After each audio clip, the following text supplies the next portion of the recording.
Boner. What's up, guys? Yeah, it's another perverted commentary from Poe. Let's talk about sex, baby. Let's talk about you and me. Let's talk about HIV. Wait, what? Oh, I'm in rare form today, guys. I'm bored. I'm sorry for the pirate laugh right there, but I started thinking, I was talking to a friend yesterday and a story popped up and I'm like, why haven't I told this story yet? You guys love my stories, my embarrassing stories, and there's an embarrassing sex story or two and a couple moments where my boner has betrayed me. You know what I mean? Because like a lot of people are like, what? I love my boner, don't get me wrong, I do. But it's more of a need, relationship. Like I need my boner, not because I like him. He talks behind my back, he's not fucking nice at all, he's not courteous. He does what he wants, and it's extremely selfish and rude. I have no say over him, right? It's just, I don't know. He's just disrespectful sometimes. And he's messy. Of all things, he is a slob. I don't know. But I really wanted to talk about a few of these. Some of them, stem from somewhat recent events, and some of them from when I was younger. Everybody has had a boner betray them sooner or later, because it's that love-hate relationship. I like to call my boner a frenemy. He's a friend, but simply because I need him. But he can also be an enemy at times. Sometimes he just doesn't want to cooperate. Sometimes he just gets in the way, if you know what I mean. Sometimes he just embarrasses the fuck out of you. And that's why I call him a frenemy. So, without further ado, let's cut into the first story. The first story happened, maybe 10 years ago. I was new at this, man. Just recently went through puberty, all that kind of stuff. So I didn't know what was going on. He had a mind of his own. He was just all excited that he could grow, you know what I mean? He's like, oh my God, look at this. And, the boner was just all of a sudden, he was like, oh, yeah. So of course, any chance he got, he decided to show how, cool he was. And there was one time in particular, I remember being embarrassed and betrayed by my boner. And it was, when you're a kid, when you're a teenager, Halo 2 and shit was out, you'd always spend time over at your friend's house. But there was a time in particular that I remember. I was hanging out over at a friend's house. And, you just got like a bunch of guys over. We just were out till like 3 in the morning walking in the neighborhood. We got home. We passed out at like 5 in the morning. We all had like bottles of 2 liters and like Mountain Dew with us. And we were all hanging out and shit, right? Casual night, Hopefully you guys had those experiences. If not, you're missing out on a lot of childhood events. So we played video games until, early morning till sunlight come up. Our alarm to go to bed was when the birds started chirping. You guys know what I'm talking about. So we went to bed. So shortly around there is also when, there was one day it was particular. I knew it wasn't a weekday, it was a weekend. But basically, I woke up and I looked over and my friend's mom was standing there and and she had her friend over. They were making breakfast, bacon and eggs and whatever. And so I had these 2 women standing like above me and laughing their asses off, just pointing, and I'm like, what's going on, right? I'm like, what are you laughing at? And I had one of those really thin, like barely thin hand-sewn Afghans or whatever the fuck you want to call them. They're just a really thin blanket that basically will reach from your neck to like your knees. It's not going to cover everything up. So it was a very thin thing.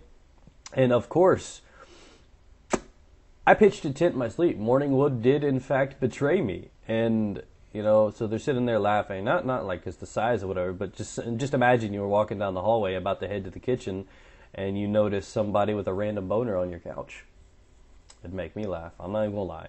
So it was an embarrassing moment when that happened. I have to admit that, having your friend's mom see you with, a tent is kind of an embarrassing moment. That was one of the other moments. Another one was me and my wife, actually. Don't tell her I told you this. Keep it low. Shh.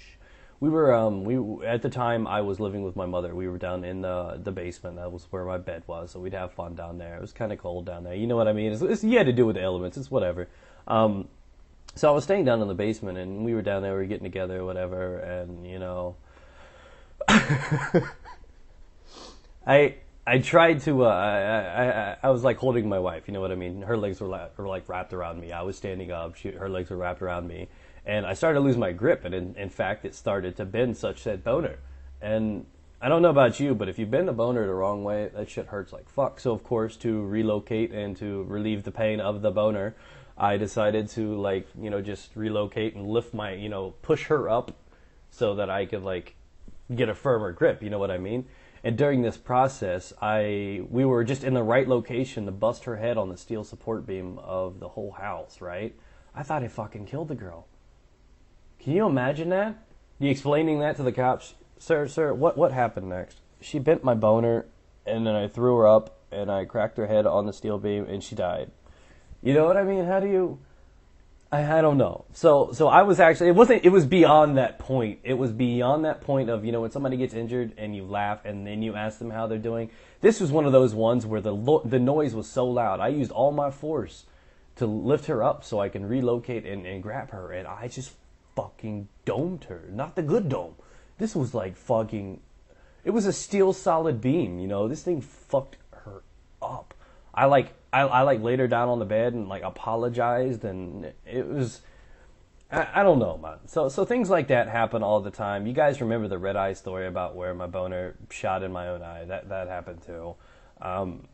He's horrible. Needs steady aim. And things like that. I mean, any given time it used to happen. I used to fake being stupid in school. When I was younger, I used to have this biggest crush on my math teacher. When I was in school or whatever, and I'd sit there and I'd fantasize about her all day. Hopefully you guys have had this. If you guys never had a hot teacher, you don't know what I'm talking about. So I'd fantasize about my teacher while I was in school, and I'd obviously, and it was a dress code school where I had to wear a button shirt and khakis and a tie, right? That's what I had to wear. So I don't know about you, but the zipper teeth can be painful, but when you're wearing khakis, that shit shows, right? So I would claim, sometimes, it's not every time, it's not like daily thing, but, you guys get random boners all the time. I'm not even going to say you don't. I mean, random things can trigger it, things you don't even know about. You don't even have to be focusing. But, I used to be, in love with this teacher. It was before I was ever with a girl or anything like that, so I didn't know what the fuck was going on. And I used to sit there and watch her, and she'd always wear this tennis skirt thing, and it just used to get me all sort of excited. So I'd always end up with these random boners, and when the bell rang for the class to end, I'd act there, and I'd have to make some fucking thing up, because I'm not gonna walk out of the fucking class with a boner, right? No amount of books is gonna hide that boner. So I mean, this thing, it's a fucking elusive little critter. I tell you what, man. So I wanted to put that out there for your lols, in case you guys have had any embarrassing stories. Put those down in the comments below, too. Nobody knows who you are. If I'm willing to talk about them, go for it. But if you want to put down a funny, embarrassing story down below, I'd love to read them and have some lols, too, so I know I'm not the only one. But anyways, guys, hopefully you guys enjoyed the commentary. Thanks for watching. Remember to drop a like and favorite on the video. It really does help out a lot. YouTube's been busted. Any little bit extra help really, really does make a difference, whether or not you tweet it out, share it on Facebook. I really, really do appreciate all of that stuff. And again, make sure you check down below for the Twitter, the Facebook, the recent video, and the iPhone Star for Hire website. I've got a recent review of The Hobbit up, what I thought about the movie, and some other cool things about the new consoles that are supposed to be released next year. So tune in to that, guys. Peace out, guys. Get it.